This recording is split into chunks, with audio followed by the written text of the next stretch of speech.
Southcoast with your hosts.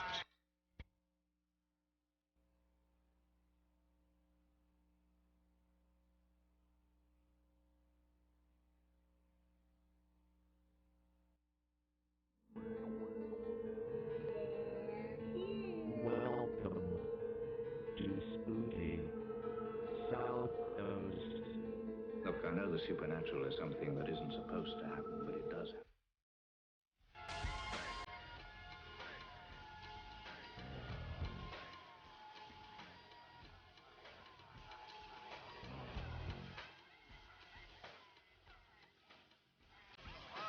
AM 1420 WBSM presents Spooky Southcoast with your hosts Tim Weisberg and Matt Costa.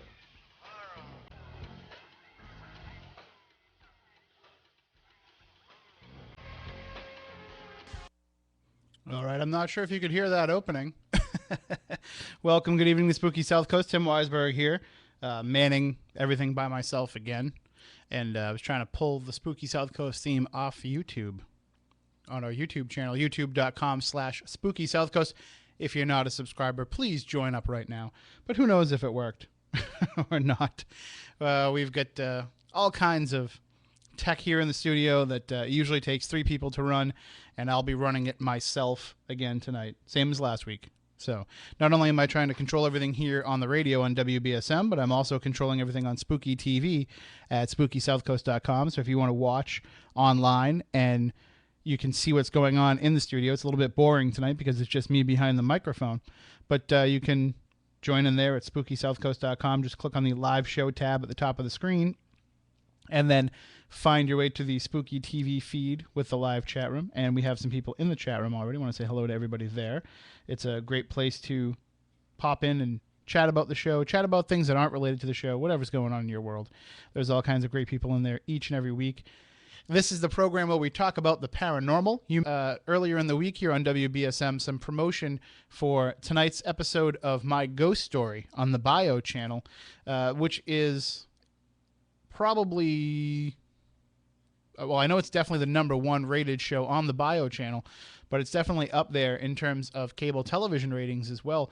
And on tonight's episode at 10 p.m., right now up against Spooky South Coast, is myself and Jeff Belanger speaking about our experiences at the Lizzie Borden Bed and Breakfast.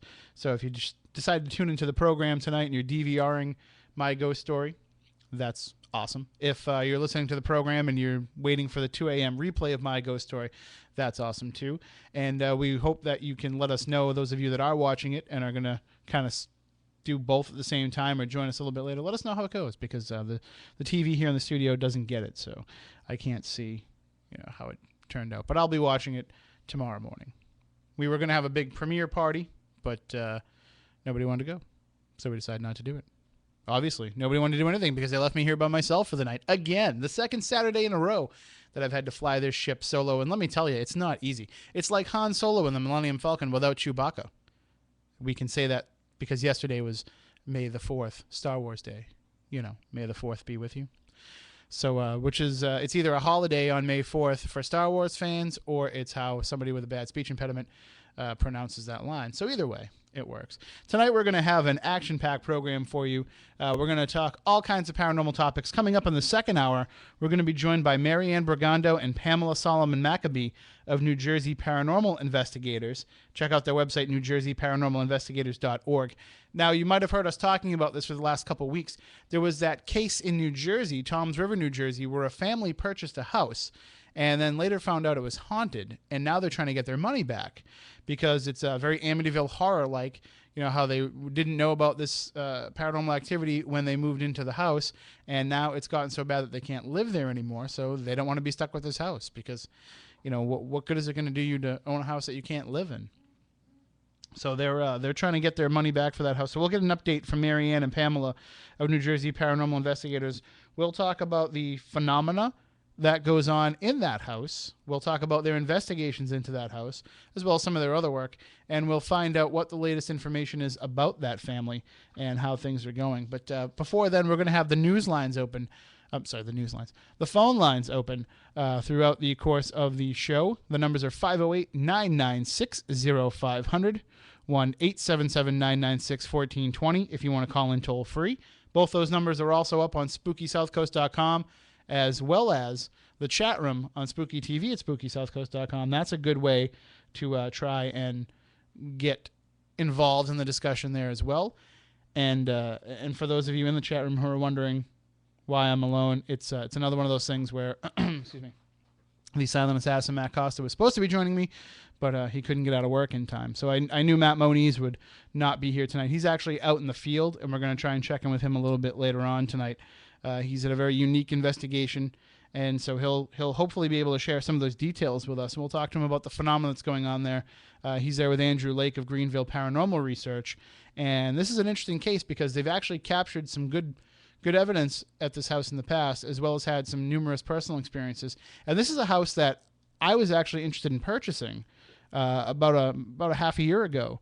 I looked into it, but when I spoke to a carpenter who I know who lives nearby, he told me that it's not really structurally sound. It's a very old house, and the amount of money that it would cost to solidify the foundation and to make it, not lean anymore, because the house is kind of leaning at like a 20-degree angle.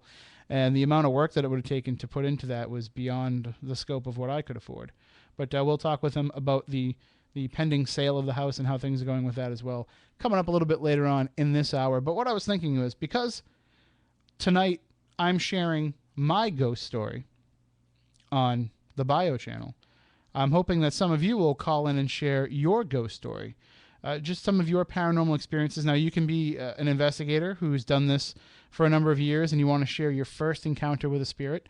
You could be somebody who's never investigated the paranormal, never had an interest in investigating the paranormal, and you want to just share the first encounter that you had that let you knew there was something beyond what's on this mortal realm. So if you want to call in, the numbers again, 508-996-0500, 1-877-996-1420. And please call in and share. Remember, we don't judge anybody here on this show. We believe you. And if you want to call in and share your stories, feel free to do so. Now, one other thing that I want to talk about, and this is something that I'm hoping that we can do a really in-depth episode of the program about later on, maybe coming up this summer. Those of you who have listened to this program for a number of years, thank you for that, and who have also listened to the Backyard podcast episode, the infamous Off the Air episode, in which we really let our hair down and hung loose, and also drank some alcoholic libations. But if you remember that show, we talked about our experiences, myself, Matt Monise, and Matt Costa, and what got us involved in the interest in the paranormal in the first place. And I talked about my aunt's house that she lived in when I was a teenager. And I recently had a chance to sit down and talk with my aunt and to find out some of the stories that I hadn't heard yet. Some of these, and they're no longer in the house, but sometimes, it takes a while for these stories to reach the surface. And there's been numerous nights where her and I and my uncle and my wife, we've all been sitting around the living room and talking about what went on in that house. But each time I speak with them, there's more things that I didn't know. There's more parts of this story that peel back and reveal themselves. So we got really in-depth in the discussion the other day, and I want to do an entire episode on it. And I want to try and bring the family. It was my aunt, my uncle, and my two cousins. And they're both, grown up now. They have their own lives. One of my cousins has a family. He has a third child on the way. Congratulations. And with the four of them coming in and hopefully sitting down around these microphones and sharing their experiences with us, you'll get more of the insight into what it was that I grew up dealing with in just my limited visits to their house. I used to stay over there in the summertime for a couple weeks. And so you'll see where I'm coming from with where I got involved with the paranormal. But what I find to be the most interesting part about this is they moved out of that house probably about 12 years ago, maybe a little bit more, 14 maybe. And the people who live in that house now, in a roundabout way, my cousin knows them. And from what he's been saying, it turns out the activity is not only still going on, but it's actually intensified over the years. So we're planning on trying to get in there sometime this summer and conducting an investigation. And I'm talking a full-out investigation. We'll put together our our crackerjack team of investigators that we use frequently. I know that there's some teams that have been investigating that area where this took place. I don't want to give away too many details right now, but it's in Halifax, Massachusetts. And on this particular road, there's a number of haunted cases, a number of incidents of paranormal phenomena, including UFO sightings. And from what I understand, there's also been Bigfoot sightings in this area over the years as well. It's in the Bridgewater Triangle, so that's not surprising. But we're going to talk about some of the things that happened in that house while we're there. We're going to try and recreate some of that phenomena. We're going to try, hopefully, if we can pull this off, we're going to bring my cousins in and use them as trigger objects, because the phenomena kind of revolved around both of them when they were teenagers. So I'm hoping that we can pull this all together and we can really make something unique out of it. And I know that we do our Bridgewater Triangle investigation episode every year, and believe me, we're going to do that again. That's going to be coming up. But I think this has the chance to be something. Hey, I don't know what's going on. And what it means to you. This is AM 1420 WBSM. We'll just do that. There we go. So hopefully it gives you a little bit of an insight into what I grew up in. Hopefully it gives you a little insight into an actual haunted house, which, of course, we'll get more of that perspective later on from Marianne and Pamela from New Jersey Paranormal Investigators as well. But there's a number of cases that paranormal investigators get involved with that are simply because they want to help the family. I mean, I know that there's a great deal of desire on the part of those who undertake this field to go out and capture evidence, to hopefully get something interesting that will get people talking and get people thinking about the possibility of life after death. And I know even in some cases, there's people who want to go out there and capture that, that excellent piece of footage or that excellent EVP or whatever it is that will get them on television. I mean, everybody has their different reasons for the pursuit of the paranormal. But when you get involved in it, sooner or later, you're going to encounter somebody who needs your help. And you're going to encounter somebody who is undergoing a stressful situation that they don't understand, and they're going to be turning to you for guidance, for help, for an explanation, for even just reassurance. And I wonder if we had been, I don't want to say as entrenched in the paranormal as we are these days, if there had been more of a mainstream focus on it back in the early 90s when my aunt's family was going through all of this, could it have been that somebody could have came in and been reassuring to them at the time, because it's something that was so stressful to their family, they didn't really talk about it amongst themselves. All this stuff kind of came out into the open years later. It's kind of, the parents were talking about it, but they didn't want the kids to know. The kids were talking about it, but they didn't want the parents to know. And it was such a unique thing for me to be thrust in the middle of, being, just a visitor, an occasional visitor, and hearing both sides of the story. I didn't know what to think at the time. I didn't know what to believe. And I'm sure that there's people out there who have been in that same situation where, they're in the middle of two differing sets of belief.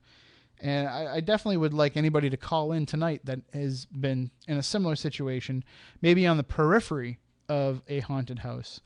Give us a call, 508-996-0500, 1-877-996-1420. Those are the numbers. And call up and discuss with us at any point during the show. When we do get into the discussion later on about this New Jersey case, naturally it's going to harken back to the Amityville case. I mean, that's what the mainstream media went with.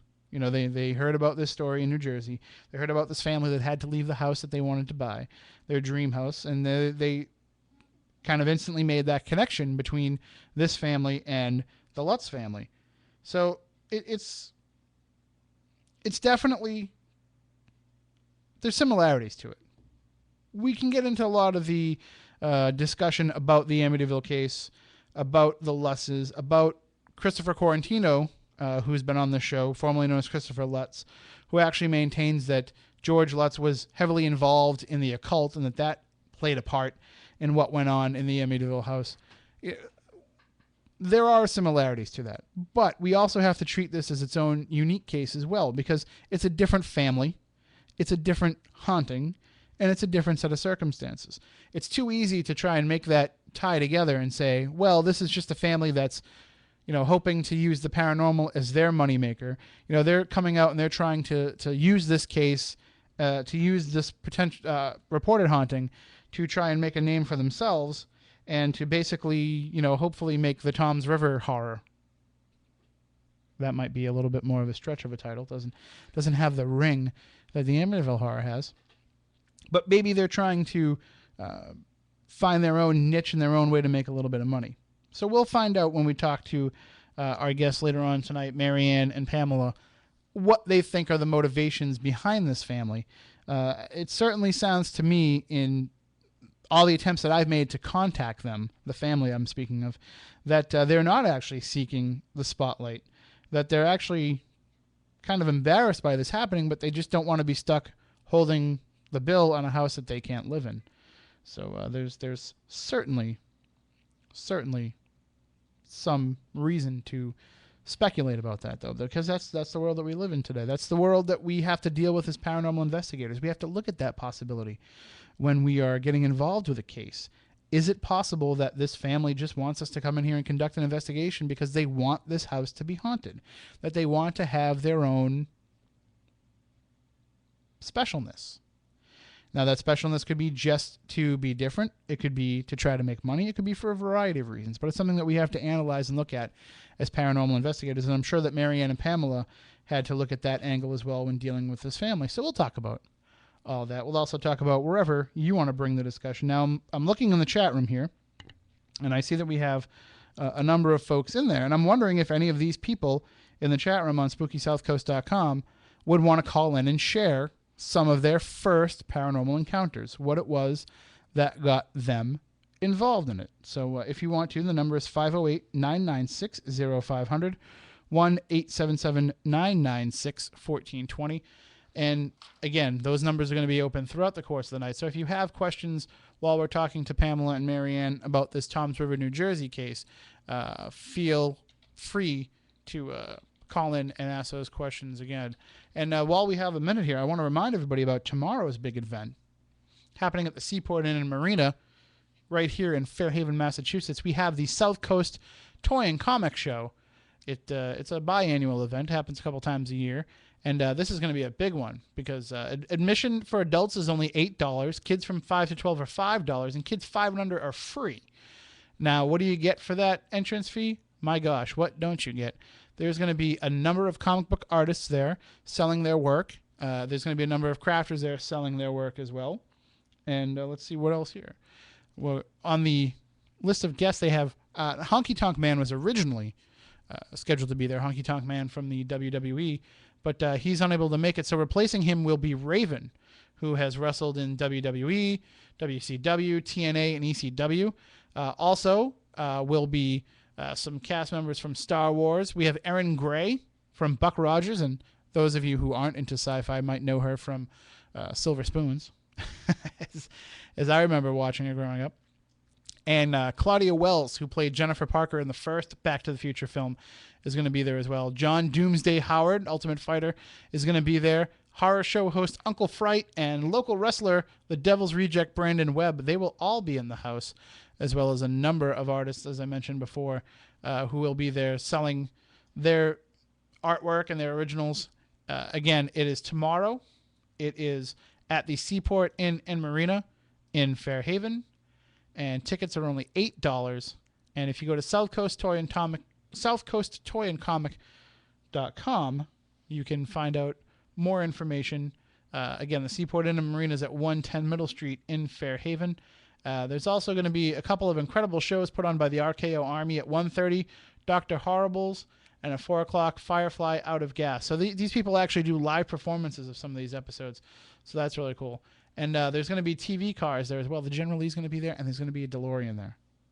I did not realize that one of the Back to the Future DeLoreans were going to be here. I thought that wasn't going to be until the Rhode Island Comic-Con coming up in November. So my plans for tomorrow morning just changed. I will definitely be at the South Coast Toy and Comic Show at some point because I want to get my picture taken with Claudia Wells and that DeLorean. So check that out. Now, we got some questions coming from the chat room about when you want to call in. Call in anytime. Call in right now. 508-996-0500. 1-877-996-1420. Hopefully, if one person will come forward and share their first encounter with a ghost, then that'll get the ball rolling so that other people will feel comfortable sharing their first experience with a ghost. The idea behind Spooky South Coast is to educate and inform people about the paranormal, but to also make them feel comfortable about talking about the topic. That's the other thing too, is it's easy. Hey, watch it, Vincent. Silver Spoons. Now that's old. I still remember the very special episodes. But the idea is if we can make this an open forum where people can feel comfortable sharing it, then they'll feel a little bit more comfortable about what happened to them. So anybody that wants to call in, please do so now. 508-996-0500, 1-877-996-1420. We're going to take a quick break, but when we come back, we'll have more of Spooky South Coast coming up in just a few minutes. Hey, when do you crave the refreshing taste of iced tea? Twisted Tea wants to know. After mowing the lawn, at a barbecue, on a really hot day, think about that same satisfying glass of iced tea, but with a kick. Twisted Tea is a hard iced tea that's made from beer, but tastes like real iced tea. And nothing satisfies like an ice-cold Twisted Tea. The next time you and your friends are looking for some refreshment, but you need a little kick, grab a Twisted Tea, the refreshing hard iced tea that tastes like real iced tea. Twisted Tea Brewing Company, Cincinnati, Ohio. Drink responsibly. In 1966 in Anchorage, Alaska, a talented child was born. He would go on to be one out of only 11 Alaskans to make it to the major leagues. The odds of him striking out more than 3,000 hitters? 1 in 33 million. The odds of this pitcher being selected to the Major League Baseball All-Star Game 6 times? 1 in 48 million. The odds of this fast-balling philanthropist winning the World Series 3 times? 1 in 3 million. The odds of this man having a child diagnosed with autism? 1 in 110. Hi, I'm Kurt Schilling. Learn the signs of autism at autismspeaks.org. Autism is getting closer to home. From 1 in 5,000 only 20 years ago, today 1 in 110 children are diagnosed. Early diagnosis can make a lifetime of difference. Autism Speaks. It's time to listen. Brought to you by Autism Speaks and the Ad Council. Major League Baseball trademarks used with permission. All right, welcome back to Spooky South Coast. Tim Weisberg here, flying solo because science advisor Matt Monise is out in the field and the silent assassin Matt Costa is stuck at work. So we are asking you to call in with some of your first encounters with a ghost if you've had one. 508-996-0500, 1-877-996-1420. Let's go to the phone lines. You have a couple calls lined up already. Or not.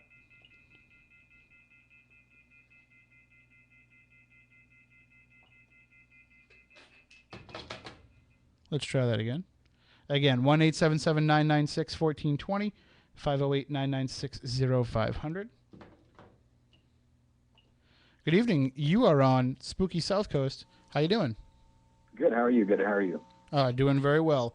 Now, have you had an experience with a ghost? Well, yeah, I have. My first real one that I cannot discount at all. We were in Belize last year, and we were doing some cave tours, and we were in this cave that's completely shut off. They just started doing excavation on it and on some archaeological work. And one of the rumors was that that's where they would do beheadings of kids and whoever sacrifices to. And they were had it all roped off, and it's pitch black in there. I mean, it's blacker than black. But anyways, we were walking by, and me and my wife and the tour guide, we were walking by, and I noticed something moving in there, which is very hard to do, seeing as it's black. But what it looked like people were moving in there, but they were blacker than what the black was. Sure, yeah. And so when I talked to the tour guide, he was like, "Yeah, actually, that's reportedly haunted." And the tour guides or the rangers that keep the area secure at night won't go in there. And he said because they've had stuff thrown at them, and they hear people talking, and so that was my real first paranormal experience that I could not discount or say it was this or that. But that was my first. Well, I mean, and that's the shadow person type phenomena is something that a lot of people are reporting these days. It seems like that's becoming more common than actually having the full body apparition encounter that is the classic ghost encounter. Now, when it happened, I mean, did you realize right then and there what it was, or is it something that, you had to kind of take a step back and research a little bit more to find out, what these shadow people are all about? Well, I've heard of shadow people before, and what I wanted to make sure I wasn't doing was just imagining that it was somebody there. So we were sitting there for a while, for like 5 minutes. They were there, and I was trying to see if I could take pictures, but it was so misty in there that you couldn't do it. Mm-hmm. So your film would come out, or your digital images would come out. But doing a little more research on it, and I found it really interesting that the tour guide never mentioned anything about it, and then whenever I said something to him, he was like, "Oh yeah, people have seen this stuff before. This is," and the rangers, they won't go in there at night. And for them to be willing to talk about it like that, it must be something that's pretty profound and pretty common, because normally that's the kind of thing they try to keep under wraps. Yeah. So I thought it was pretty cool. Yeah, absolutely. Well, thank you for calling in and sharing. No problem. All right, have a good night. All right, let's go to the next call. Good evening. You're on Spooky Southcoast. How you doing? Hey, Tim. It's Carl. Hey, Carl. What's going on? Carl Wood from Phantom PI. Yes, good to see you. Watched the show tonight and was excellent. Really? Hey, yes. It sounds like you're putting your radio voice on tonight. I'm trying not to. Well, you've got some things in the works. You've got some programming of your own yes. coming up. You've had 2 episodes now of Phantom PI that have aired? We have 2. We have some investigations coming up that are going to be very exciting. And I just want to give a shout-out to the Phantom PI ladies and the crew. Stephanie Burke is a little under the weather right now. I just wanted to give a shout-out to her and say I hope you're feeling better very soon. Yeah, and it was good seeing you Tuesday night. Yeah, it's always great hanging out with you. Thank you for helping me. We were working on a film project for a friend, so hopefully we can talk about that some more down the line. And I know that you've got some other things in the works that we'll be talking about sometime down in the future. Now, what was your first encounter with a spirit?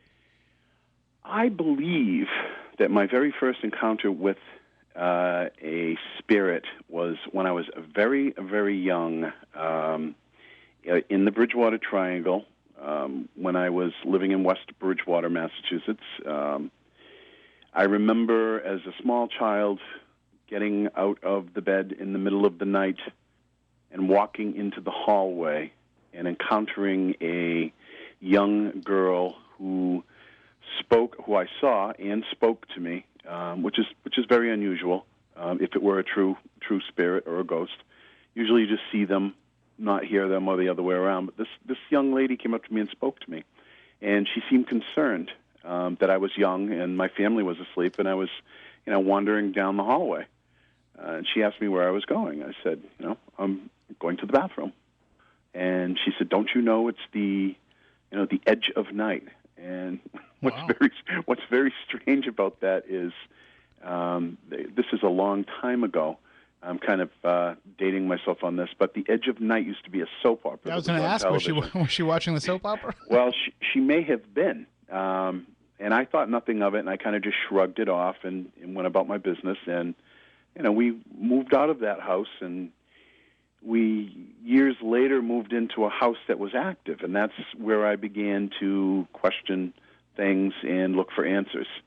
And decades later, I was speaking with my brother and sister, and I told them about that, and they were kind of looking odd at each other. Mm-hmm. And I said, "Well, what's up with that?" And they said, "Well, you didn't know it at the time, but we used to hear breathing in the room that we slept in."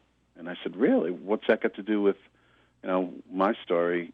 They said, "Well, we got so concerned about it that we called Dad in to see if it was something to do with the heater or something like that, and he checked it out, and it wasn't." He said, "But we definitely were very, scared by this labored breathing that we heard at night." And they told me that they had gone next door to talk to a neighbor lady, just, not about that in particular, but when they were speaking with this older woman, she said, "Oh, there was a girl that lived in that house before you.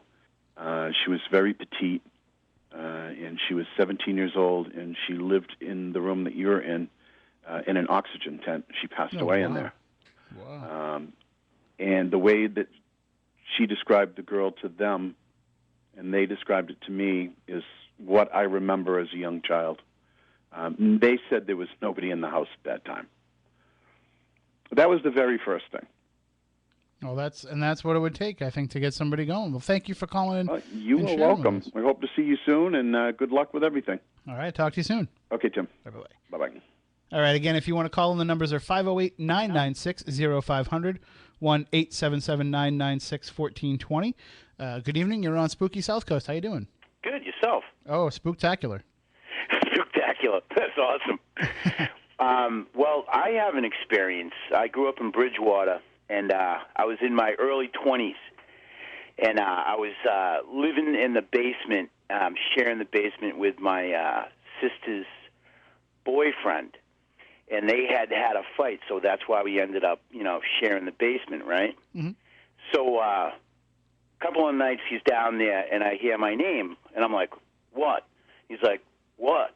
And I'm like, what, dude, So this went on like a couple of nights in a row. I hear my name, and then he starts saying, what? What do you want?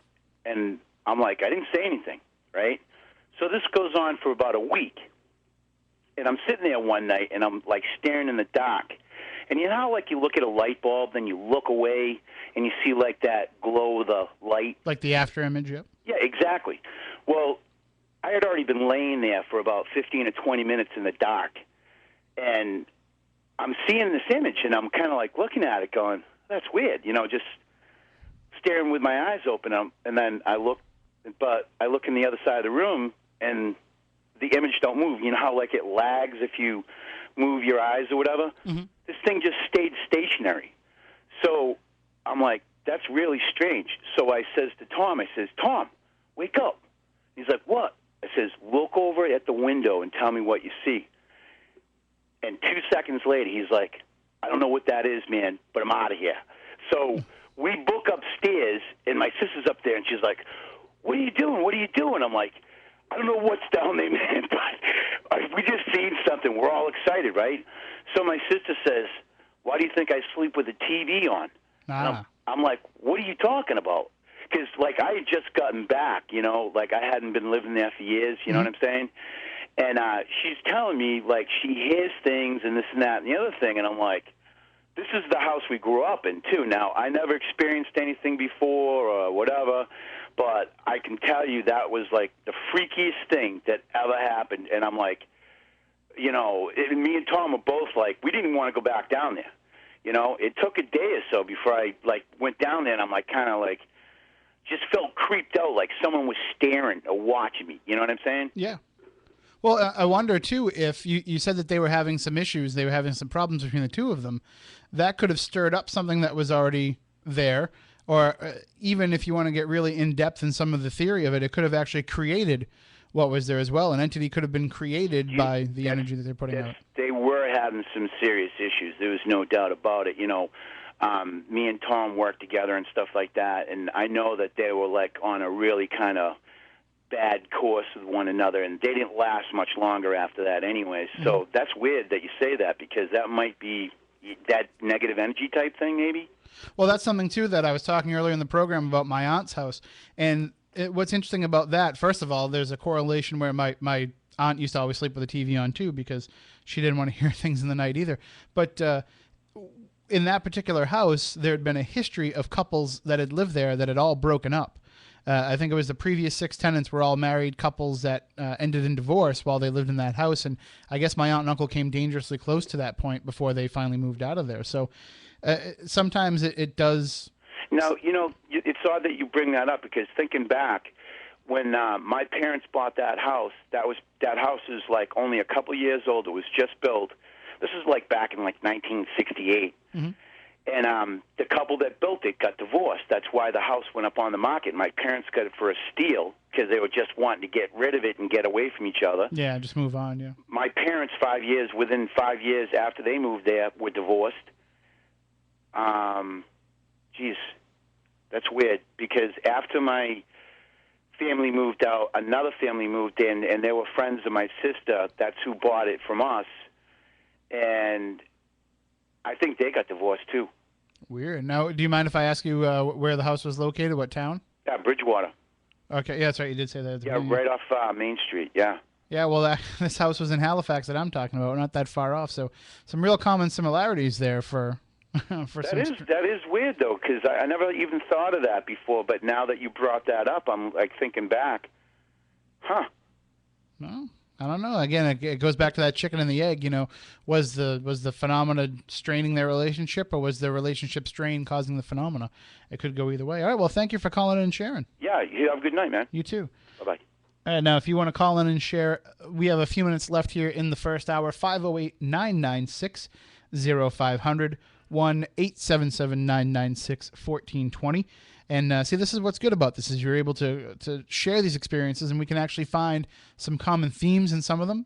We can find some common experience in some of them, and it really brings us, I think, closer together as those who have an interest in the paranormal, to realize that a lot of the strange things that happen to us might be similar to the strange things that happen to other people as well. And I can't get over the fact that there are those similarities between my aunt and uncle's case and the case that caller just was mentioning. So, especially knowing that they're pretty much a stone's throw from each other between Bridgewater and Halifax, and they are right in the heart of the Bridgewater Triangle. But what about all you New Bedford folks? What about all you Dartmouth and Fairhaven folks? I know some of you must have had some ghostly encounters over the years, because I know that I chronicled a number of them in my first book, Ghosts of the Southcoast, which is for sale wherever fine books are sold. And also, we're going to be having them up on the website, SpookySouthcoast.com. In the coming days, there'll be autographed versions of the book. So I know. I don't really like to think that I'm somebody who people want an autographed copy of the book from, but some of my author friends have suggested I start doing it. So we're going to do that. We're going to put some signed copies of Ghosts of the South Coast up for sale. Of course, they can be personalized to whoever you want. So, if you want to buy them for a friend or as a gift or whatever you want to do, just check out SpookySouthcoast.com. And also, while we're on the promotion kick, we were talking earlier about how tonight's episode of My Ghost Story features myself and Jeff Belanger sharing our experiences from the Lizzie Borden Bed and Breakfast in Fall River. We actually have 4 tickets left, just 4 tickets, for our Legend Trips event, Dead of Summer 2012, on August 25th at the Lizzie Borden Bed and Breakfast. There's going to be lectures from myself and Jeff Belanger. There's going to be hours of investigation of the house. You get to investigate each floor separately. We break everybody up into small groups. There's only 25 tickets being sold total. And these Lizzie events always sell out, but for some reason there's still 4 tickets left. And I'm surprised that that's even happened, because the pre-sale things move so quickly. But if you want to grab up some of those last tickets, they're $135, and the website is legendtrips.com. You'll be able to get dinner. You'll be able to get those lectures. You'll get a historical tour of the Lizzie Borden Bed and Breakfast, and you'll also have the chance to investigate. I think it's something like 4 or 5 hours of investigation. We're going to go from 6:30 p.m. to 2 a.m. for the entire event.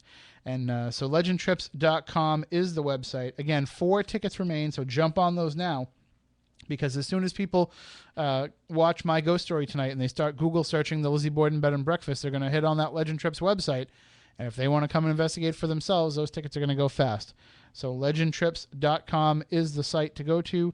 You can also get there through SpookySouthcoast.com as well. We have another call here on the line. If you want to call in and share your first encounter with a ghost or a spirit, or if you haven't had your first encounter and you're hoping to, you can just buy those tickets to the Dead of Summer event. We don't guarantee the ghost. We only guarantee the good time, but you never know what could happen. All right, let's go to the phones. Good evening. You're on Spooky South Coast. How you doing? Hey, Tim, it's Mark in Easton. How you doing? Hey, Mark, how's it going? It's going well. Well, hopefully you can share with us your first encounter with a ghost. Sure. My first one was when I went to Anawan Rock with Greg Honorato from the Berkshire Paranormal Group. Mm-hmm. He was training I used to be a trainer at my old job, and he happened to be a guard. He saw my Spooky South Coast sticker on my laptop, so he started asking me about it, and so we went out. We went out to Anawan Rock, and we were up there. We had the night vision goggles, night vision camera going, and we had the K2 meter, and no voice recorder, though.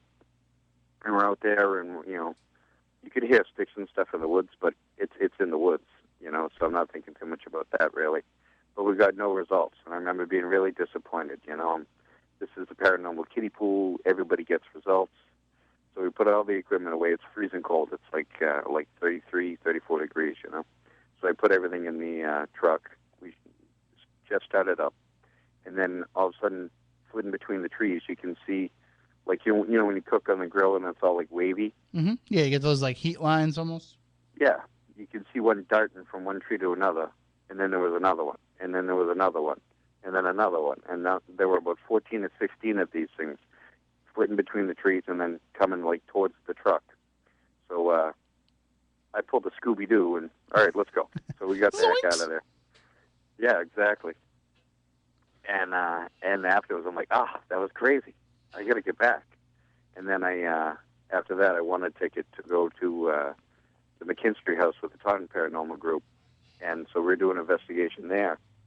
And I'm in a room, and there's 4 other people, 2 of which are psychics. And it was the anniversary of a murder that happened there 250 years ago. It's right in Taunton, right off the green. It's the St. Thomas Episcopal Church. Oh, yeah. And the rectory house, one of the guys I work with at my current job, he works there. He goes, "You're in all that paranormal stuff?" I go, "Yeah." He goes, "We're having hits on the motion detectors, but there's nothing on the perimeter alarms, just on the inside." So I'm like, "Well, do you have balloons or anything like floating around from some event?" He goes, No, we don't even use it. There's barely any furniture. No one's been in there for 2 years. I'm like, "Geez, that's kind of weird." So I go, "Yeah, you should get a hold of the group, and I don't know enough yet, but absolutely get a hold of a group, see if they'll do it." So he hooked up with the Taunton Paranormal Group guys. So they went in there and they said, "Oh yeah, they're definitely getting the vibe."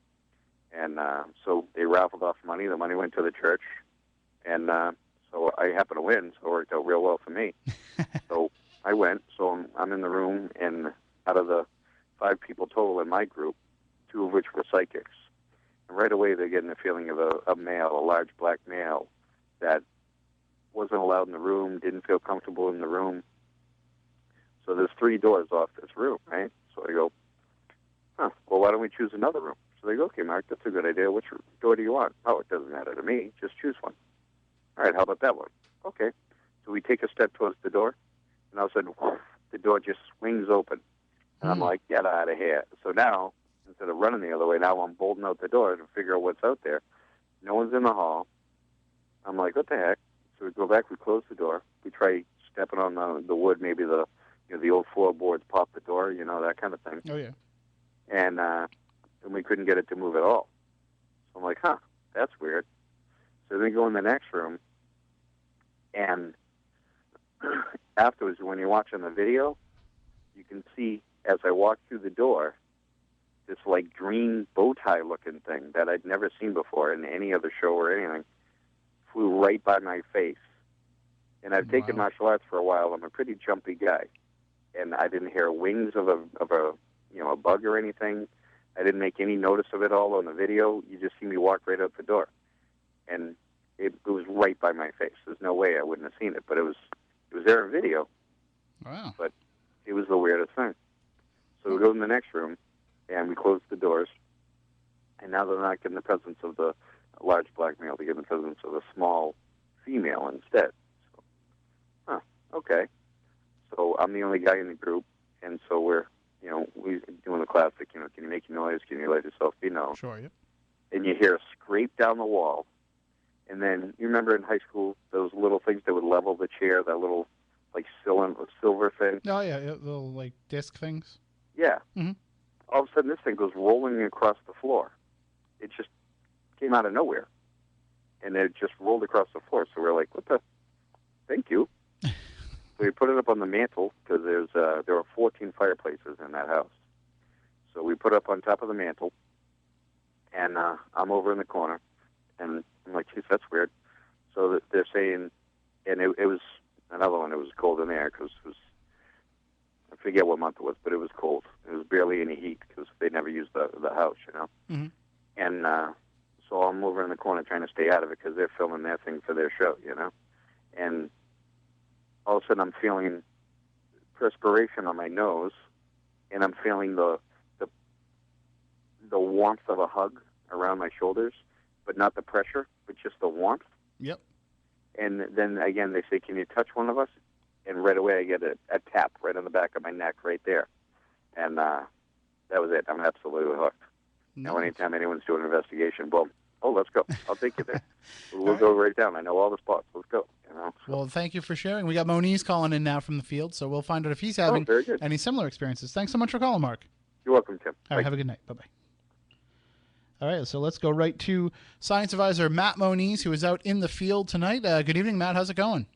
All right, brother. How are you doing tonight? Oh, I'm doing spectacular. Second week in a row now that I've been manning the show completely on my own, and so far so good. Excellent, excellent. Well, you know what you're doing in there. Not really, but I can fake it. Spent the evening so far in the Faring House. Not the Faring Tavern, but the Faring House. Mm-hmm.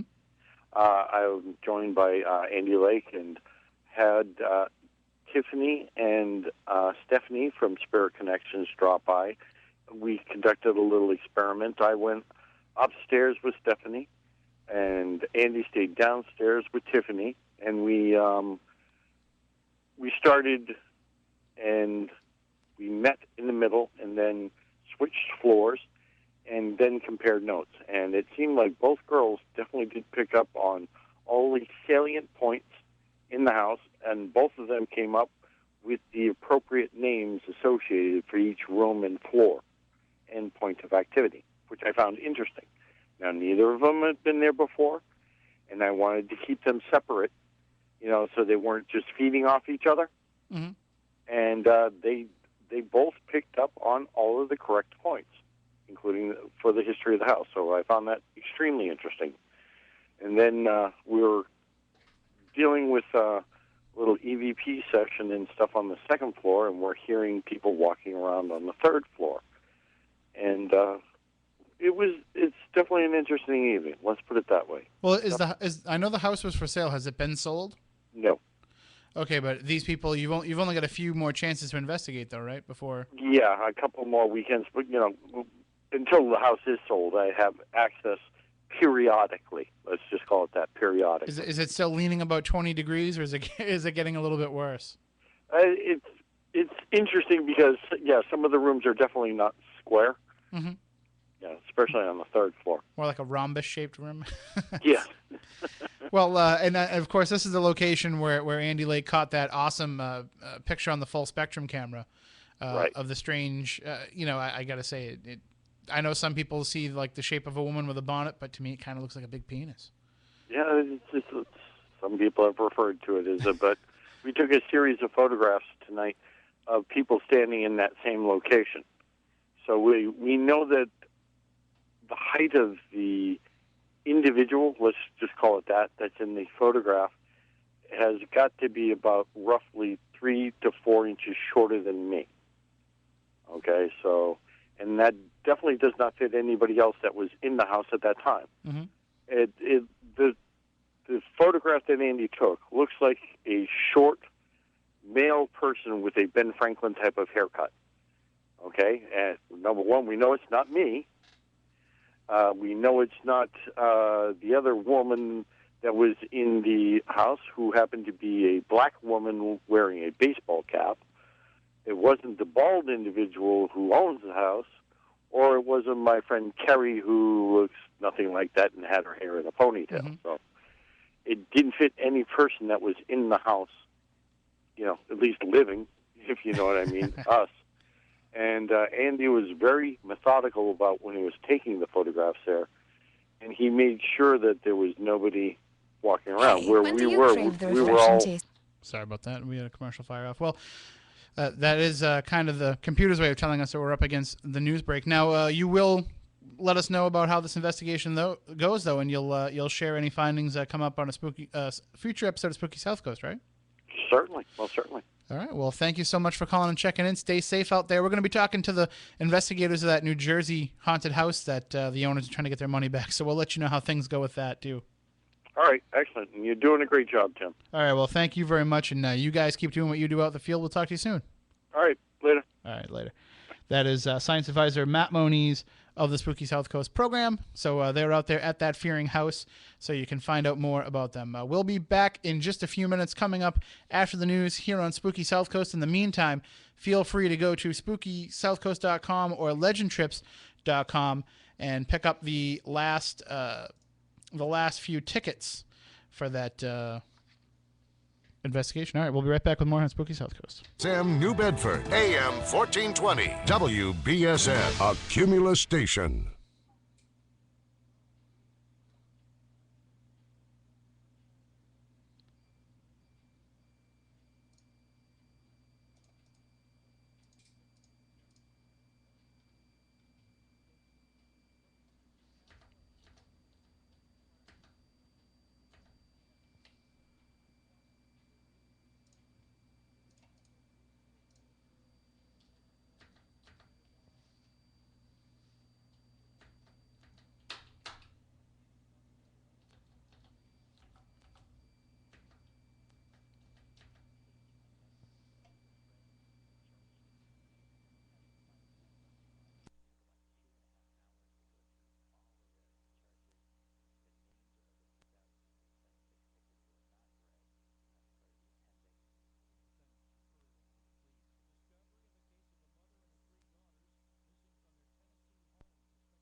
This is the sound of a kid being bullied at school. Where'd you get the shirt? Colorblind and things? This is the sound of the kid telling her friend about it. Then she makes fun of my clothes and says I'm not allowed to use the bathroom if the cool girls are in there. Now this is the sound of that same kid telling her parents about the bully. Just because you don't hear about bullying from your child doesn't mean it's not happening. McGruff, the crime dog here, with clues for parents to look for if bullying is upsetting their children. Kids may want to avoid school, or their grades may suffer. You gotta look for these signs, because kids don't usually talk about it. How do you stop bullies? With words, to your kid, to school officials.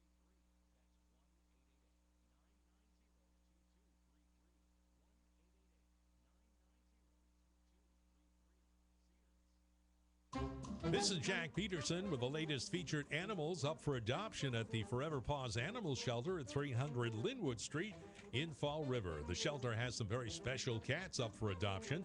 Joshua's a handsome 3-year-old orange tabby who has a loving and outgoing personality and is currently one of the pet therapy cats at Forever Paws and has gone to many local nursing homes. Ruth is a beautiful 3-year-old calico who seeks out attention and tolerates other cats. Now, she has slightly malformed front paws, but gets around just fine. Fang is a unique black and gray male who's 10 years old. He's friendly, lovable, gets along well with other cats, and can be adopted through the Senior to Senior Adoption Program, sponsored by the Coalition of Greater New Bedford. If you're 55 years of age or older, the regular adoption fee of $100 would be reduced to only $5. For more information, call the shelter at 508-677-9154 or visit their website at foreverpaws.com.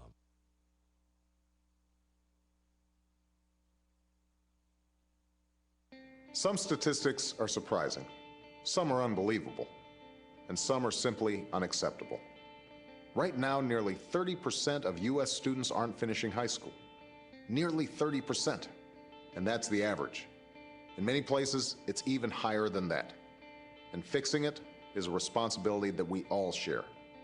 This is President Obama, and I urge everyone, not just parents, but friends and neighbors and family members, to take responsibility for encouraging the high school students in your communities, to support them, challenge them, push them a little, and do whatever it takes to help them make it through. Because this is one statistic we simply can't afford to ignore. You can do your part by going to boostup.org and sending an email, a text message, or even a wake-up call to a student at risk of dropping out. Go to boostup.org and provide the boost that's needed to make it to graduation. From the vantage point, Mafatu saw 6 war canoes drawn up on the beach, but what held the boy's eyes in awful trance were the figures springing and leaping about the flames, darting, shifting, bounding toward the sky, the eaters of men. Cannibals. Firelight glistened on their oiled bodies, on flashing spears and bristling decorations. Mafatu watched the strange scene, powerless to move, and he felt doom itself breathing chill upon his neck.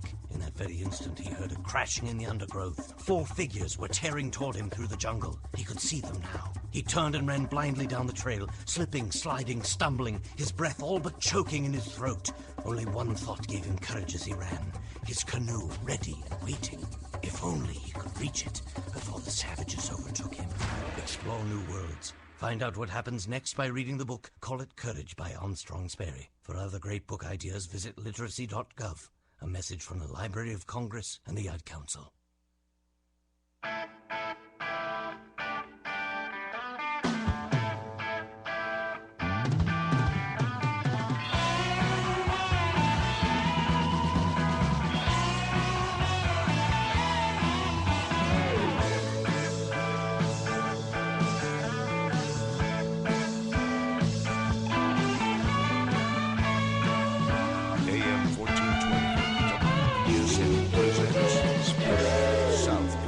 With your hosts, Tim Weisberg and Matt Costa. All right, welcome back to the show. A little impromptu intro music there since I forgot my iPod. So I don't have the theme. And my apologies there for people who are looking forward to the 11 o'clock news. I don't know what happened. I could hear it in my headphones very faintly, but I couldn't bring it up on the air. So I'm just a technical marvel behind the board. Why they keep letting me in here, I don't know. But this is Spooky Southcoast, where we talk about the paranormal each and every Saturday night. And I see the phone line is ringing here. We are about to talk with our guests, Marianne Brigando and Pamela Maccabe of New Jersey Paranormal Investigators. But I see that we have a call here on line 3, so let's just take that real quick. Good evening. You're on Spooky Southcoast. How you doing? A little one-man crew. Doing a great job solo. You really are. Thank you very much. Now, I know you and the Matts are Wareham guys involved with the Historical Society there. Do you have any contact with the Bourne Historical Society? I'm sorry, which one? Bourne. Bourne Historical. No, I don't. Well, many years ago, it says 1970, I received a brochure from them of points of interest. I was always into history. Mm-hmm. And one of the places was called Sacrifice Rock. Oh, yeah. You been there? No, I haven't been there, but I've heard about it. Yeah. And you want me to read the little paragraph here? Sure, if you can, quickly, because we do have some guests coming on. The time of arrival of pilgrims, a tribe of Indians known as the Manomites were known to make human sacrifices on a large rock in Bourndale. Missionary Richard Bourne could not persuade them to cease, and exclaimed, "If you do not stop your horrible work, I will call upon my God to visit wrath upon you." When the Indians disregarded him, it was reported that a vivid flash of lightning encompassed the rock, splitting it into numerous strangely shaped pieces, killing both Indians and victims.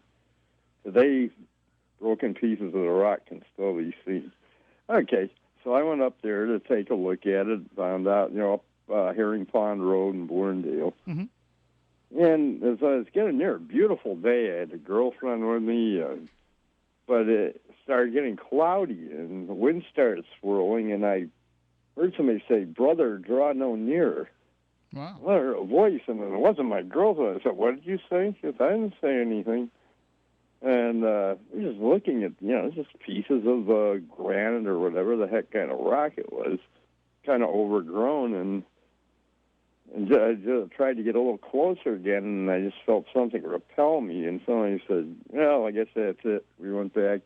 As we're going back to the car, it wasn't too far from the road, we started hearing thunder in the distance and the storm, and that was about it. That was my only experience, but it was an interesting one.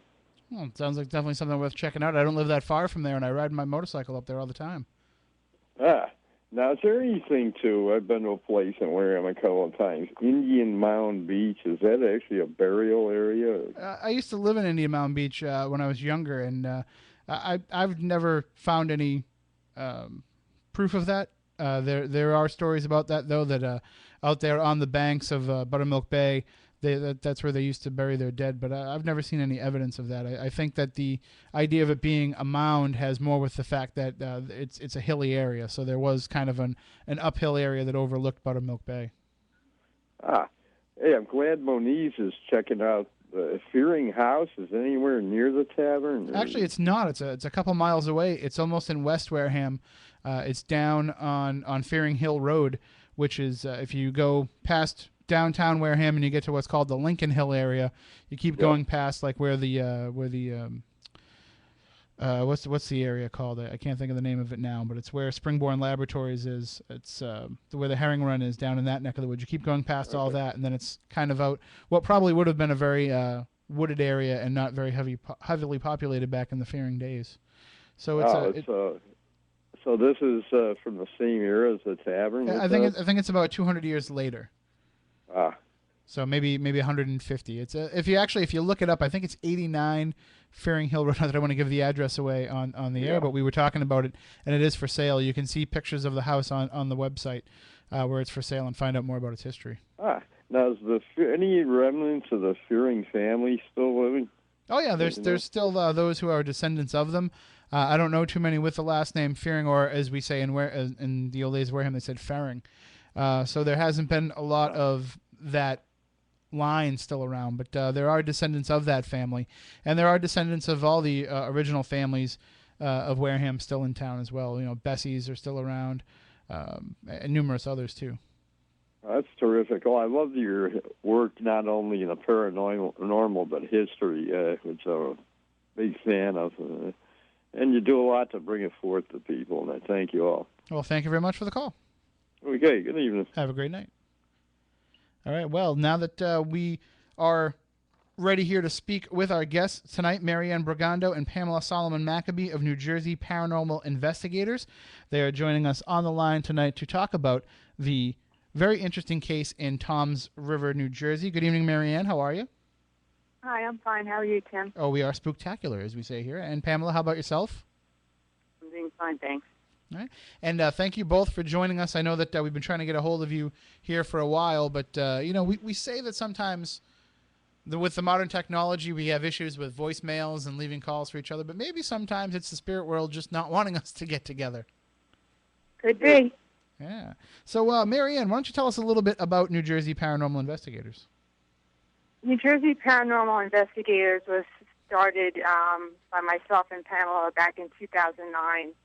And our reason for starting it was we had been members of various paranormal groups, and we took really what we liked the best from each group and decided to go out on our own and form our own group at that point. We have about 20 members. When we do home investigations, we only bring 4 to 5 members for obvious reasons. We can't bring 20, 23.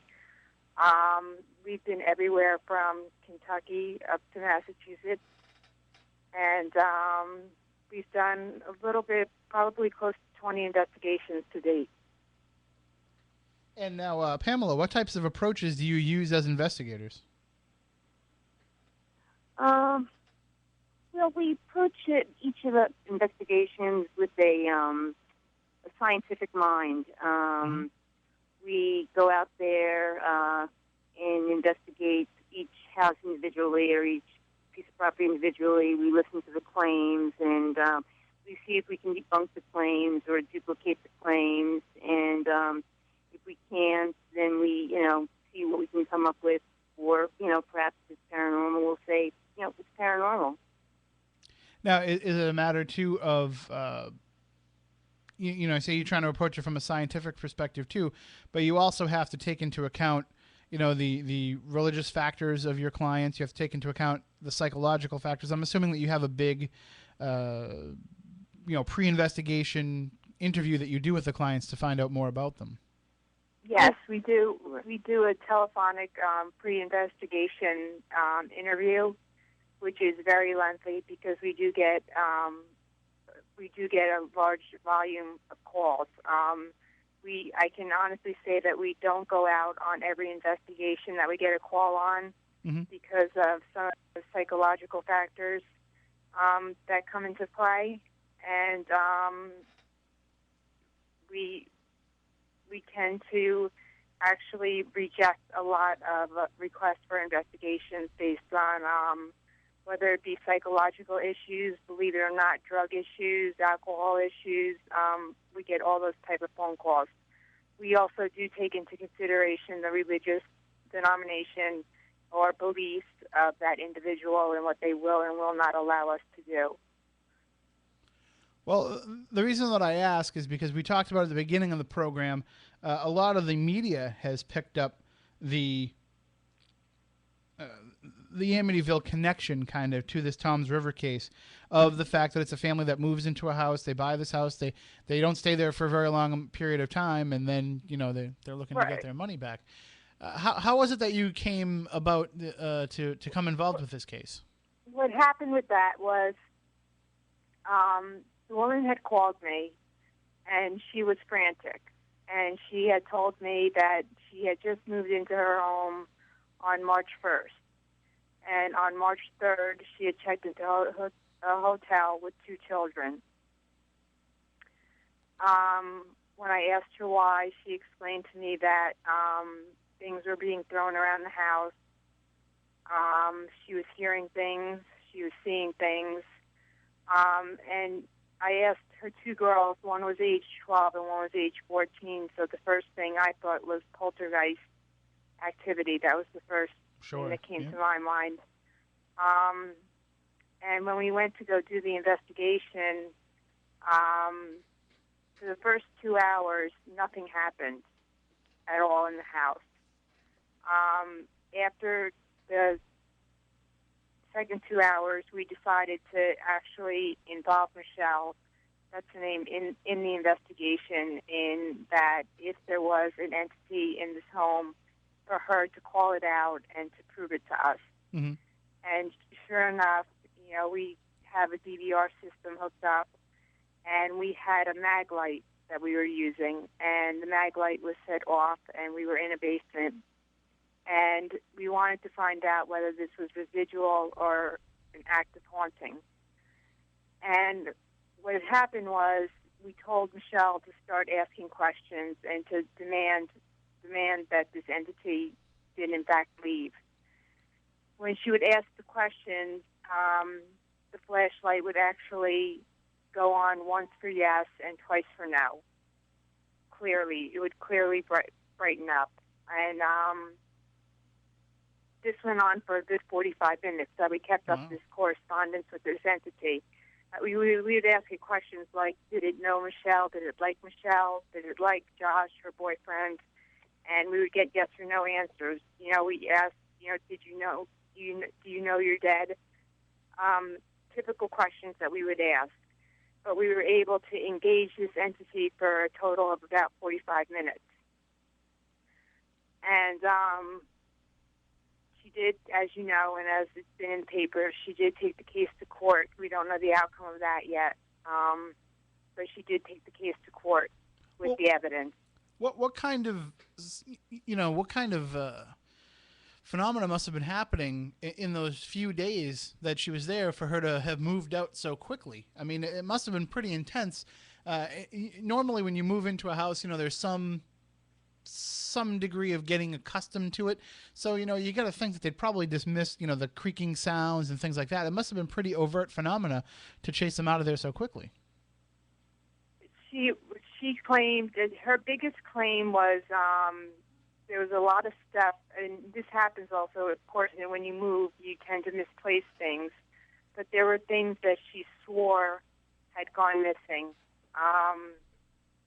which was one of the questions that we asked of this entity, where these belongings were, and we did get answers. She just swore that she was seeing shadows. Mm-hmm. And she just sounded the desperation in her voice. And I said that to myself, for somebody to move into a house and then move out so quickly and to take two children and put them in a hotel room, something had to be going on. Sure. Now, was there any history of activity surrounding Michelle in the past? Had she ever lived in other houses that were active? When I did the pre-investigation interview, I had asked her that, and she said no. Coincidentally, she had informed me that the tenants before her did not fulfill their lease, that they were only there for a year. Okay. They did not fulfill out their year. So she said she had done a history on the house. There was no significant history on the house itself, except for the fact that some man had passed away, but peacefully in his old age. There was no significant history. So I couldn't figure it out based on the phone call, but I just had a gut feeling based on her desperation.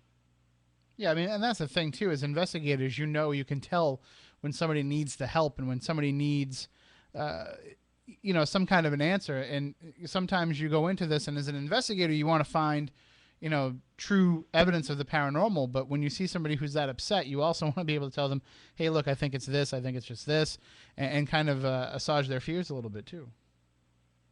Oh, yeah, and I tried to do that. And I tried to convince her.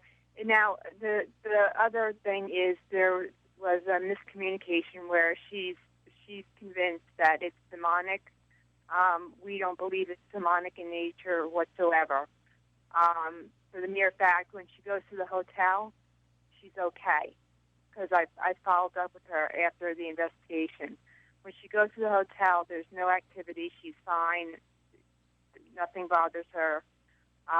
It's only at this particular house. So she seems to feel it's demonic. We don't feel it's demonic, but we do feel it's an intelligent haunting. And it's probably not poltergeist activity because, as you kind of alluded to earlier in the discussion, having a preteen in the house, sometimes poltergeist activity can be a manifestation of unknown telekinetic abilities from that preteen, and that would probably follow her to the hotel as well, I would assume. Correct. So now, when you actually went there and you conducted the investigation, was the family sleeping there at the time? Had they gone back to the house, or were they still staying in the hotel while you were conducting this investigation? To this day, they're still at the hotel. So that's going to be pretty pricey. That's probably costing them 3 times as much as renting the house might have. Exactly. They're still at the hotel.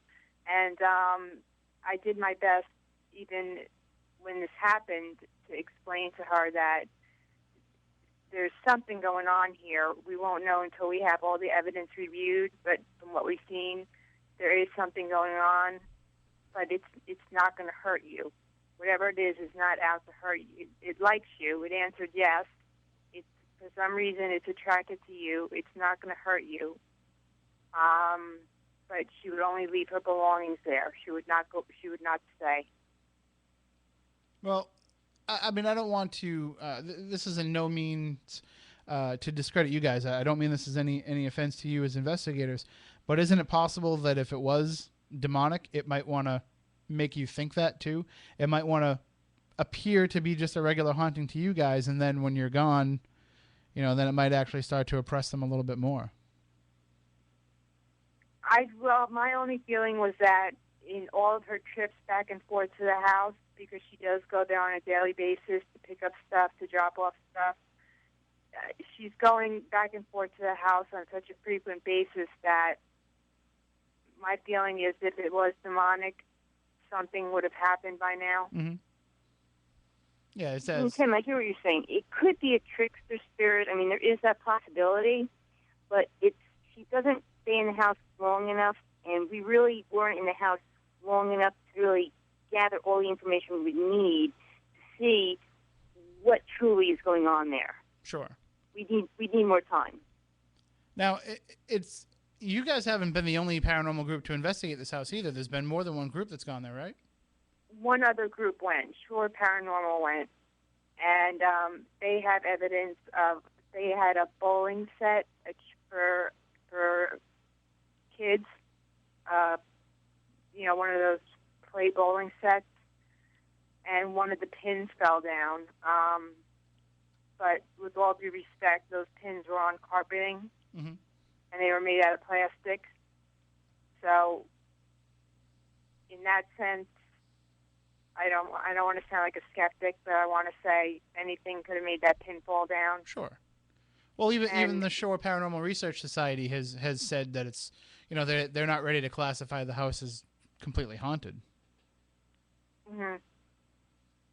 I know how the group dynamics might work, though. That's sometimes when groups kind of cover the same territory, you got to tread lightly when discussing each other's work.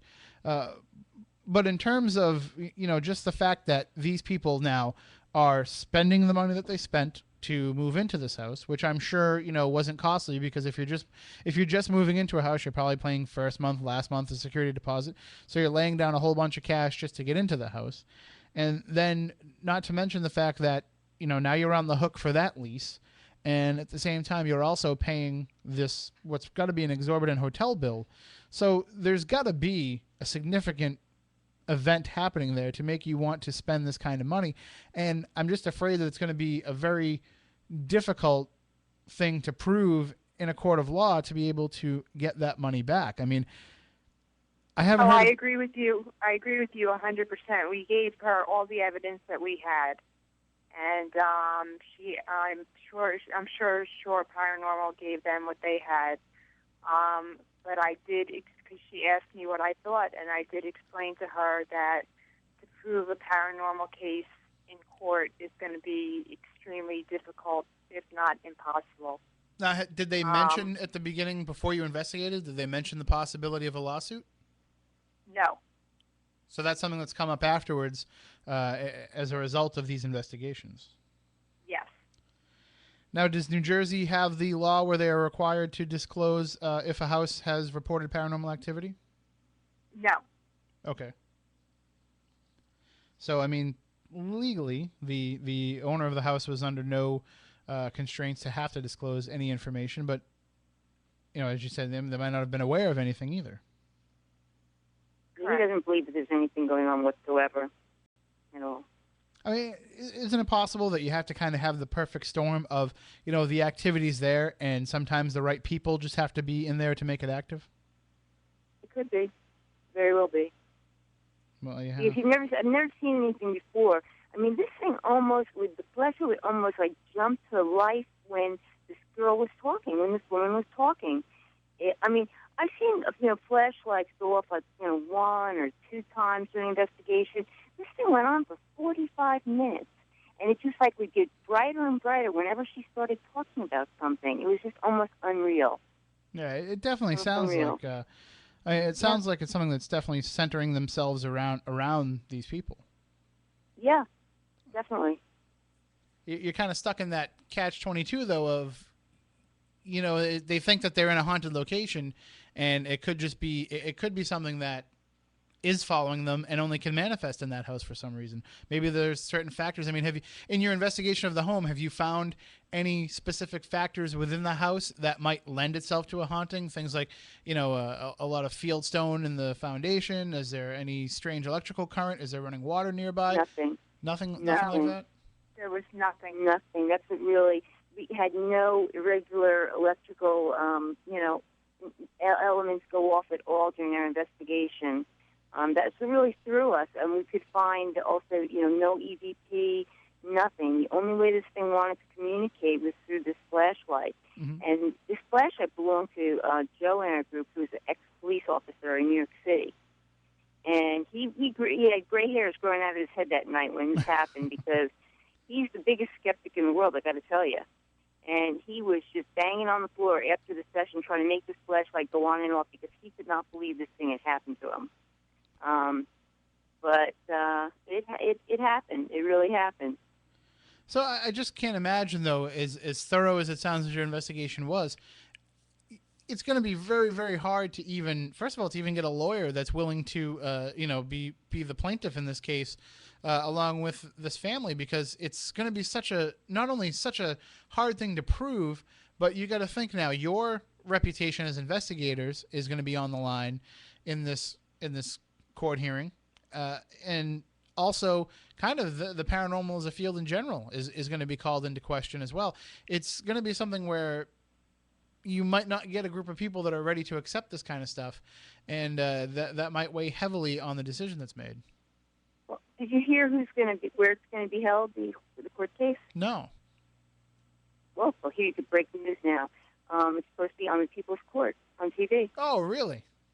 Yeah. Well, who's the presiding judge on that right now? Judge Marianne.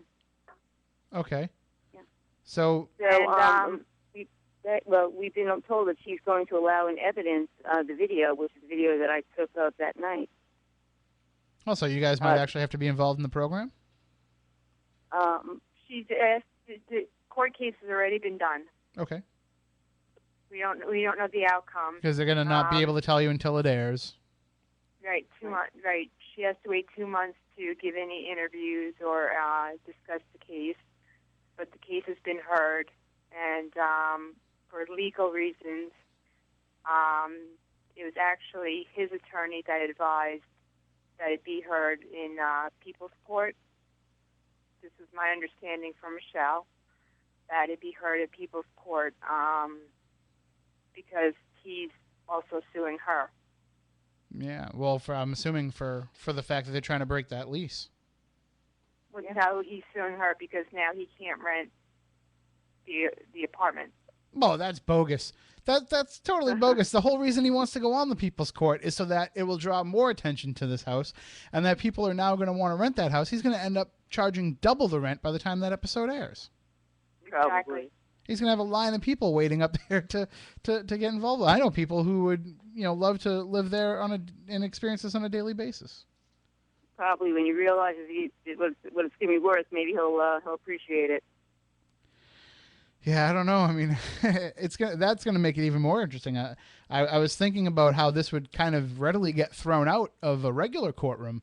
If this was being heard in the local, district courthouse, there's a good chance it wouldn't even make it before a judge or before a jury. But in the People's Court, it's going to be heard now. I can't imagine that they're not going to air this case, considering how much attention it got. So it's made for TV, yeah. Exactly. That's the People's Court. And I just remember the the old Judge Wapner days.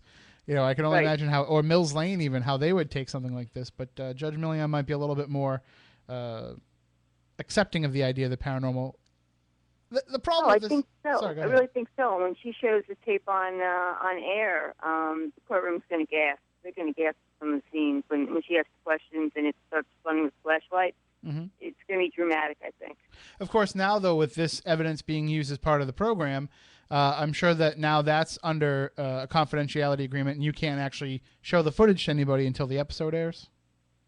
Correct. Yeah, that's how these TV people work.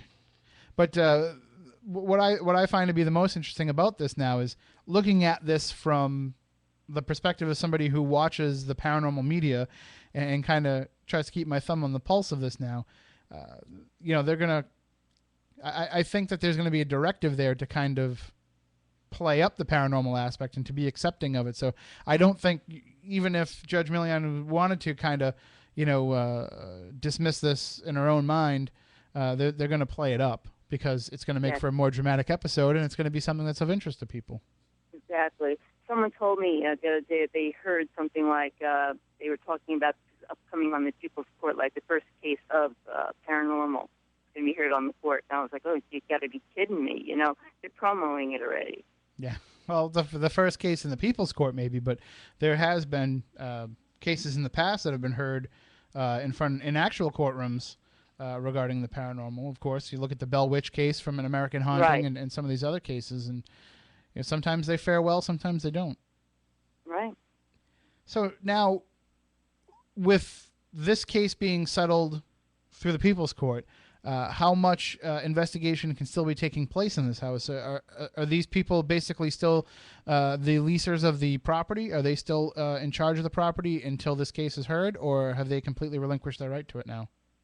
They still have their belongings. My understanding, and I haven't spoken to Michelle in about a week now, but the last time I spoke with her, my understanding is that her belongings are still in the house, so she's still being held accountable for the rent. And she's in the hotel. Racking up a pretty big bill there. Hopefully the I'm sure the People's Court appearance money will take care of some of that too, even if they don't win the case. Right. I hope so for her. Now, because I have to just reemphasize what Pam said. You had to be there to believe it.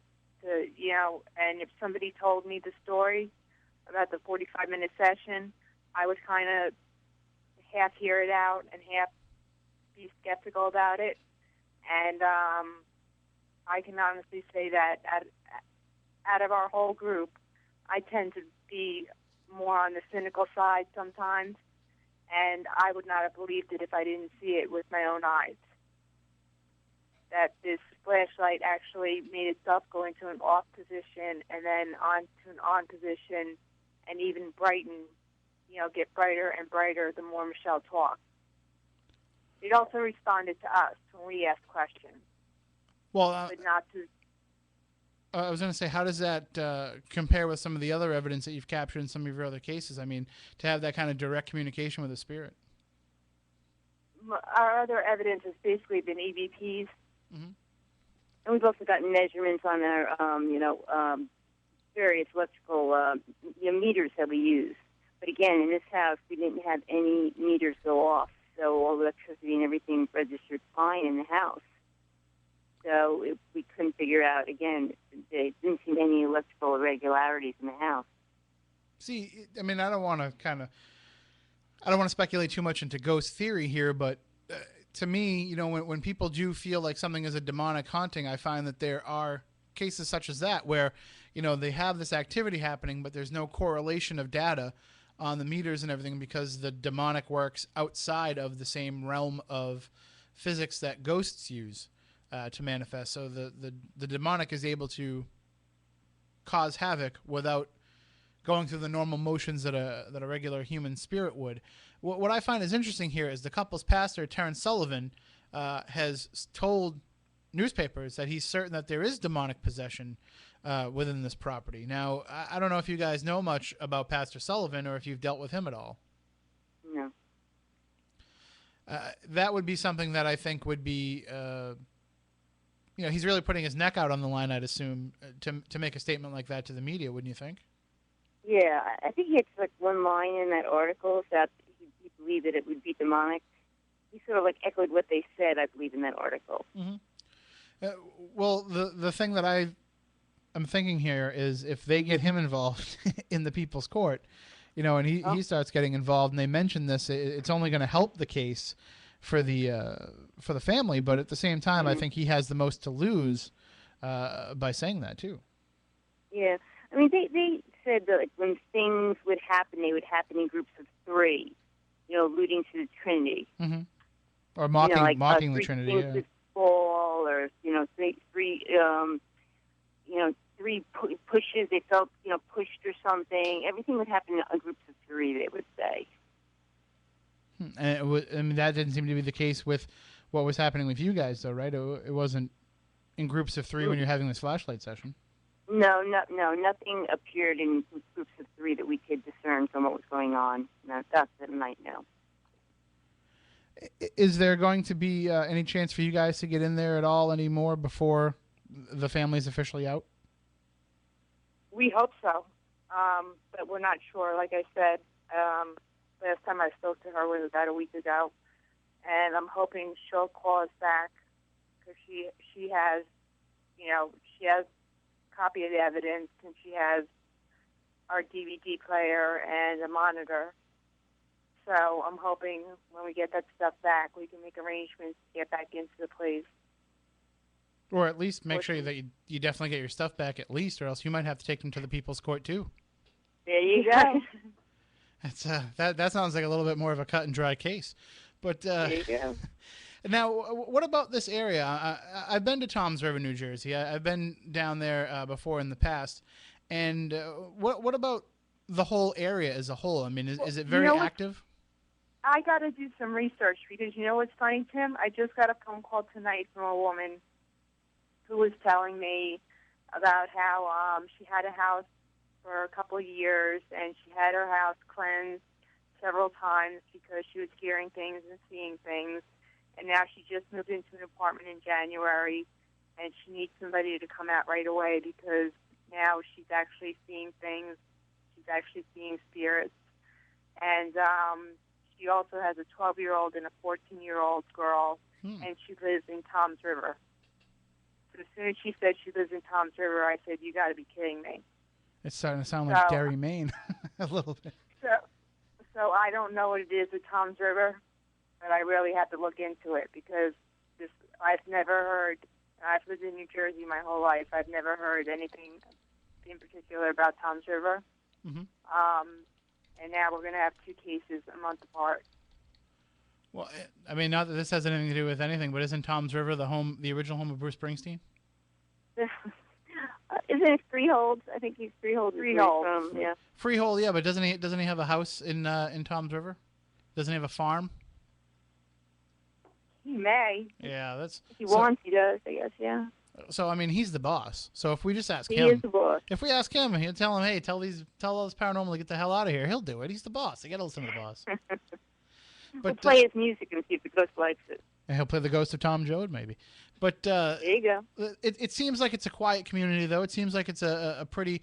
I think a lot of it is there is a lot of affluent residences there in town, right? Yeah, and not only that, for the most part, it's an elderly community. It's an elderly community. People go there in New Jersey anyway. What I do know about it is that people go there once they retire. Mm-hmm. They go to Toms River. So it's like the Florida of New Jersey. It's a little bit like that, yeah. So now in documenting all the different cases though that you have in the area, I mean, does it seem like New Jersey as a whole has a lot of activity? Because we talk about here in Massachusetts, we have what's called the Bridgewater Triangle, where there's a concentrated amount of paranormal phenomena of all types. I mean, is that something that happens down in your neck of the woods too? Is there UFO sightings, Bigfoot, that kind of stuff? Well, down at South Jersey in the Pine Barrens, there seems to be a lot of Bigfoot sightings. UFO sightings down in the Pine Barrens, and that's way South Jersey. We're in Central Jersey. That's probably about, I'd have to say, 3 hours from here south. There seems to be a big number of sightings down there. Is it? We have a lot of historical things in Massachusetts. I know down there there's a lot of things. We do have a lot in New Jersey throughout the state, but like Marianne said, a lot of sort of like the what do you want to call them? The animal type of sightings, or, the Bigfoot type things. Yeah, pretty much in South Jersey, not so much in Central or Northern New Jersey. I've always found that when I'm in New Jersey, the most paranormal things that I encounter are some of the people that I run into, like down in Atlantic City. So. I hear that. Atlantic City, about 3, 4 o'clock in the morning. There you go. And we always talk about, those of us who have been down there, we always talk about how Absecon is like the last bastion of sanity before you get into New Jersey, before you get into Atlantic City. There you go. Yeah. So when you guys are, I'd say how many calls do you field, say, a month for people with potential investigations for you? When it's a full moon, let's see. When it's a full moon, no. About, we field for in-home investigations probably about 10 to 12 calls a month. Mm-hmm. And out of that, how many do you actually follow through to investigation?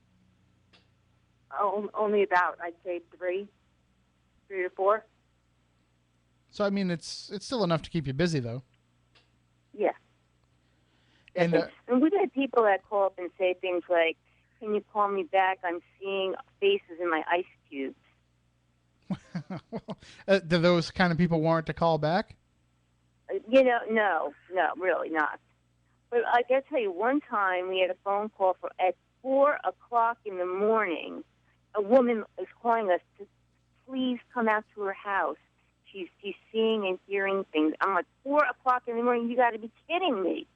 And who's calling somebody at 4 o'clock in the morning, I'm thinking, like, is this person on crack? Or what is going on here, Mm-hmm. But we called her back later in the afternoon, and these people were, like, just desperate. And we called Joe. We went out there the next day. And, Joe's an ex-cop. So, and Marianne and I, we went out there. It turns out they were living in a 2-bedroom apartment that was a perfect fear cage. That the wiring in the home was so bad that if you were in there for more than an hour, you got a headache. Oh, I was in there for 5 to 10 minutes, and I had to excuse myself. I couldn't even finish the interview because my head just started pounding. I started seeing things. I was dizzy, and I said, I got to get out of here. I need some air. So I went outside, and the second I went outside, I felt much better. When I came back in, they had told me that they went around with the meters and everything registered 10 plus on the EFM meters, everything. Every wall they went to, every floor they went to. And it turned out that she was just in this huge fear cage. And what gave it away was she was another one that said, as soon as I leave my apartment, I feel just fine. Yep. So we explained to her to call her landlord and get her house rewired, ASAP. Or rather, you're going to have to move to another apartment because this guy was not going to rewire her whole apartment. So that's probably much would happen, pretty much. But we were able to solve that for her. I mean, she left the TV on, and she left 24 hours a day. The TV was on, her lights were on, and all of the stereo was on. It was 24 hours a day because she was afraid to go to sleep. She was afraid to, turn off the lights. I mean, she was, doing part of it to herself. Yeah, and I'm sure that just the idea of being afraid of what you're feeling is only going to feed into that more and charge it up even more. So now you're reaching the point of total paranoia. Exactly. So, that was one case we went out to. We were able to, help her in that way. And, she had to move, but good news is, she didn't have something that was going to move with her. She's going to be okay. Now, you should have told these people, by the way, that are in this house in Toms River that, 28 days is how long you have to stay for them to make a movie about you. 28 days. That's There the you that's go. the 28 Lutz. days. That's the Lutz line we call 28 it. days. I like that. But now, in all seriousness, though, there has been some speculation that this family, Michelle Callan and her boyfriend and the children, that they are trying to profit financially from this case, and that's why they're going to the media with this story. But did you guys get the feeling at all? It sounds like they seem very genuine in their fears, and that they're not just trying to be another Lutz family for the new generation. I did not get that feeling at all. Like I said, based on the amount of phone calls that I've taken throughout the years, the desperation in her voice and the accuracy of what she was telling me, unless she was really good, she could not have been making it out. Mm-hmm. And I know what I saw that night, and Pam knows what she saw, and the rest of the team, they know what they saw, and we all could not put our heads around it. And there's been no no mention from them at all of looking for any more attention. They didn't try to set up anything with you guys of these interviews. I assume that this is something that the media has been going to you because they find out you're involved in the case, but they didn't talk about any kind of strategy for getting the word out and publicizing their case. Yeah. She told me just the opposite, that she told me the exact opposite, that she wasn't taking any phone calls from reporters, she wasn't taking any phone calls from radio shows, that she wasn't taking phone calls from anybody. She just wanted to go to court, get this over with, and all she wants back is her security deposit, the hotel fees, and she wants out of her lease. That's all she wants. And I can tell you, I tried to find them on Facebook and Twitter, and I tried to find them through all kinds of, the means that I go about to try to find guests, and I couldn't. So I'm assuming that they probably have been deleting themselves from that. Probably. And the guy who they're up against, he's a doctor, so that's changed to that talk of change to him. He's just doing this to be stubborn at this point, I believe. He just doesn't want to let him out of the lease. Bottom line, he just does not want to let him out of the lease. And that's a shame, because at this point, he's bound to make more money than he is from them. It's just a matter of finding the right people in there. I can think of at least five people that are in the chat room right now on SpookySouthcoast.com that would move down there. Now, I don't know if they shared the financial specifics with you, or if you'd feel comfortable discussing that, but I'm assuming it's a pretty decent sized amount of money that they put down to move in. No, it's really not. It's really not. Several $1,000s. Mm-hmm. Not, several $1,000s. So you could let one of these paranormal shows come down and film and make that money back. Oh, yeah. So now what is the next step for you guys? What's the next thing that you're going to be working on? Well, we got the one phone call today that we have our next investigation set up for next Saturday night. We also had, this year we had a large turnover in our group. So we have some new investigators that were in the process of training. And we have the new investigators, and we have our investigators. We have our investigation Saturday night back in Toms River. We have a core team of people, and we like to include other people in. So we rotate in like the 2 new people on an investigation and bring them on as trainees, so that we have a good core of about 16 members, and we have trainees also. So when Marianne's turnover, it's actually people that are coming in as trainees. Well, the good thing is being involved with what's become a high-profile case is also going to shine the spotlight in your group as well. So hopefully that makes people more aware that you're out there, and you'll get more serious calls that will require investigation. So you're going to need the team to grow. There you go. Yep. All right. Again, the website is NewJerseyParanormalInvestigators.org. They are Marianne Brigando and Pamela Solomon Maccabe. Ladies, thank you so much for joining us tonight. Oh, you're welcome. Call us anytime. All right, and keep us up to date with what goes on and what you hear, and let us know if you hear about when that episode's going to air. Okay. Oh, we will. All right, thanks. Have a great night. Thank you. Bye-bye. That is, again, Marianne Brigando and Pamela Solomon Maccabe of New Jersey Paranormal Investigators, talking about that case that we've been hearing about in Toms River, New Jersey, where the family is basically stuck, holding the bag on this rental place, and they're moving into this apartment, and it's supposed to be everything that they wanted as a family, and instead it turns into a nightmare, and it's a haunted place, and now they're trying to get their money back in the People's Court. It's amazing that the People's Court has become the standard for some of these places now. It's not so much of let's take this to court here locally. It's let's call the People's Court. We'll let them decide. And my favorite is always the disclaimer at the end of every episode that the participants agree to have the People's Court decision be the final decision. Who says? What kind of legal authority does the People's Court have? Who says it has to be the final call? If it doesn't work out for you there, sure, take it to a regular court. But, who knows? All right. Well, that about does it for this week's show. We'll be back next week to talk more about the paranormal. And we've got some great shows coming up. Now, Hilly Rose in the chat room has popped in the second hour to say hello, which that means that Chris Balzano, our content director, is back involved with the program. And he's been talking with me. He's been having a busy schedule, more so than the two Matts. Who are yet again not here with me, but he's going to be coming back into this thing full swing, and we've got a whole bunch of shows planned, including some things that we want to do amongst ourselves. We're hoping that we can pull off some sort of Legend Trips event later on this summer in the Bridgewater Triangle, perhaps even in the Freetown State Forest.